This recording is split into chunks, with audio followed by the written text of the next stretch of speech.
नमस्कार, मैं हूं डॉक्टर यश और आपका स्वागत है मेरी यूट्यूब चैनल पर। आज हम बात करेंगे कोलेस्ट्रॉल के बारे में। सबसे पहले मैं आपको यह बता दूं कि आपने अगर कोलेस्ट्रॉल का ब्लड टेस्ट करवाया और वो हाई निकला तो यह कोई इमरजेंसी नहीं है कि आपको तुरंत ही डॉक्टर के पास जाना पड़े। आप फूड से, लाइफस्टाइल मॉडिफिकेशन से तथा कसरत करके आप अपने आप ही कोलेस्ट्रॉल को नीचे ला सकते हो। लेकिन अगर आपका कोलेस्ट्रॉल लंबे समय तक हाई रहा तो वो आगे जाकर आपको हार्ट प्रॉब्लम कर सकता है। कोलेस्ट्रॉल के कई प्रकार होते हैं, लेकिन आज हम मुख्य रूप से दो प्रकार के कोलेस्ट्रॉल की बात करेंगे, गुड कोलेस्ट्रॉल और bad cholesterol. Bad cholesterol LDL यानी कि लो डेंसिटी लिपोप्रोटीन को कहते हैं। उसे बैड कोलेस्ट्रॉल कहते हैं क्योंकि एलडीएल बढ़ने से आगे जाकर वो ब्लड वेसल में प्लाक इकट्ठा करता है।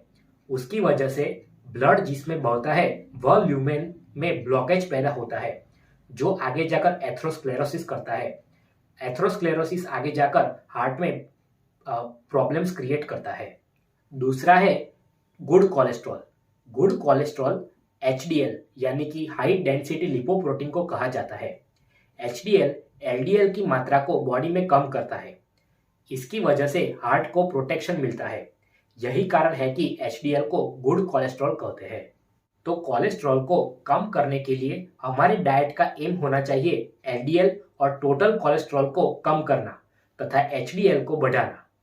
तो आइए जानते हैं कौन से फूड का उपयोग करके हम हमारे बॉडी में कोलेस्ट्रॉल को कम कर सकते हैं। तो सैचुरेटेड फैट वाले फूड को अवॉइड करना चाहिए और अनसैचुरेटेड फैट वाले फूड का कंजप्शन करना चाहिए।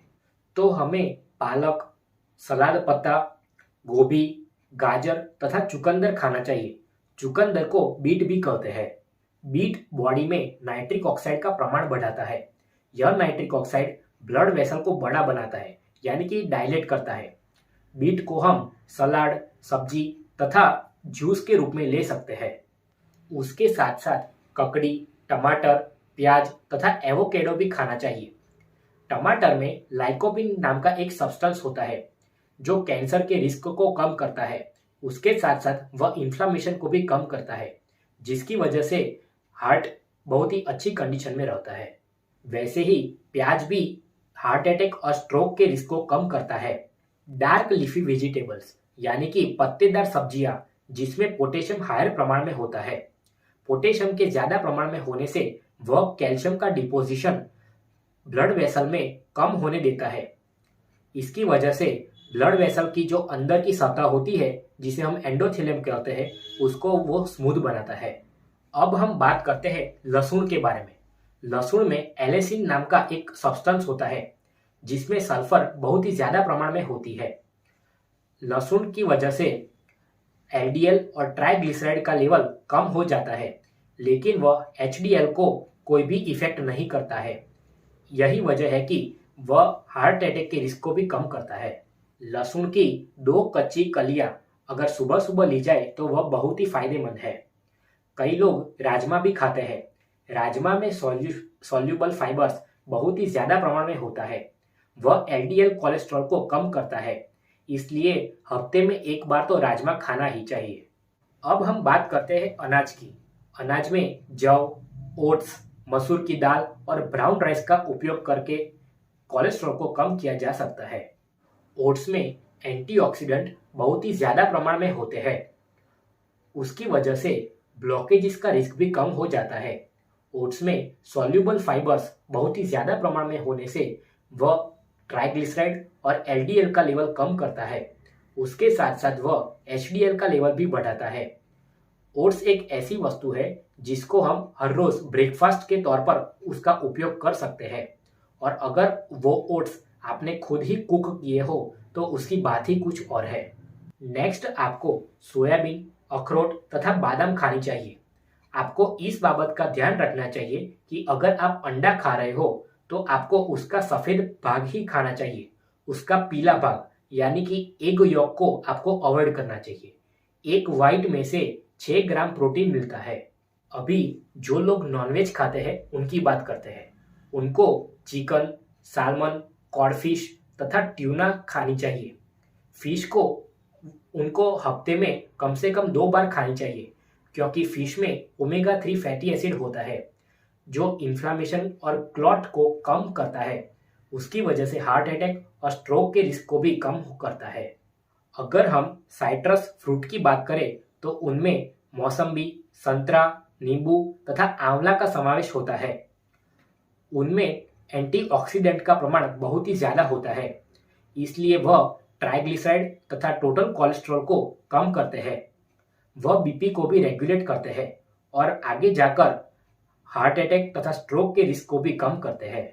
अगर हम बेरीज की बात करें तो ब्लूबेरीज हो या ब्लैकबेरीज हो या स्ट्रॉबेरीज हो या फिर क्रैनबेरीज हो, वह सभी कोलेस्ट्रॉल के लेवल को कम करती है।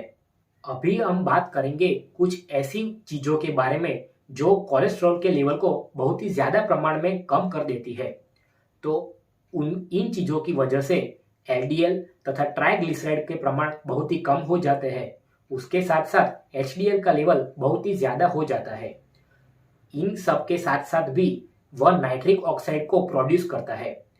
यह नाइट्रिक ऑक्साइड ब्लड वेसल को डायलेट करता है और उसकी वजह से हार्ट अटैक तथा स्ट्रोक का रिस्क बहुत ही कम हो जाता है।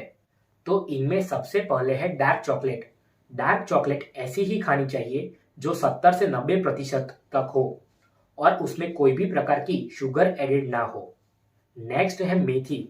मेथी को रात को पानी में मिक्स कर देना चाहिए। उसके बाद उसके दूसरे दिन सुबह उस पानी को उबालना चाहिए।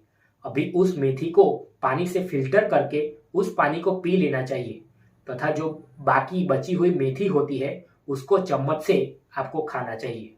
नेक्स्ट है ग्रीन टी। ग्रीन टी आपको दिन में 2 से 3 कप पीनी चाहिए, लेकिन उसमें किसी भी प्रकार की शुगर नहीं होनी चाहिए। अभी तक हमने यह तो बात कर ली कि हमें कोलेस्ट्रॉल को कम करने के लिए कौन से फूड खाने चाहिए। अब हम यह बात करेंगे कि इसमें हमें कौन से फूड नहीं खाने चाहिए।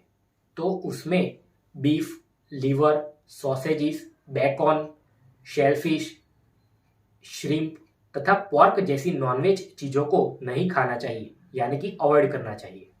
अगर डेयरी प्रोडक्ट्स की बात करें तो चीज, बटर, फुल क्रीम दूध, पेस्ट्रीज, आइसक्रीम, केक जैसी चीजों को अवॉइड करना चाहिए। उसके साथ साथ किसी भी प्रकार के फास्ट फूड को नहीं खाना चाहिए। फ्रूट जूसेस जो शुगर के साथ आते हैं, चिप्स, कोकोनट ऑयल, अल्कोहल जैसी चीजों को भी अवॉइड करना चाहिए। तो यह थी इंफॉर्मेशन कौन से फूड कोलेस्ट्रॉल को कम करने के लिए खाने चाहिए और कौन से फूड नहीं खाने चाहिए।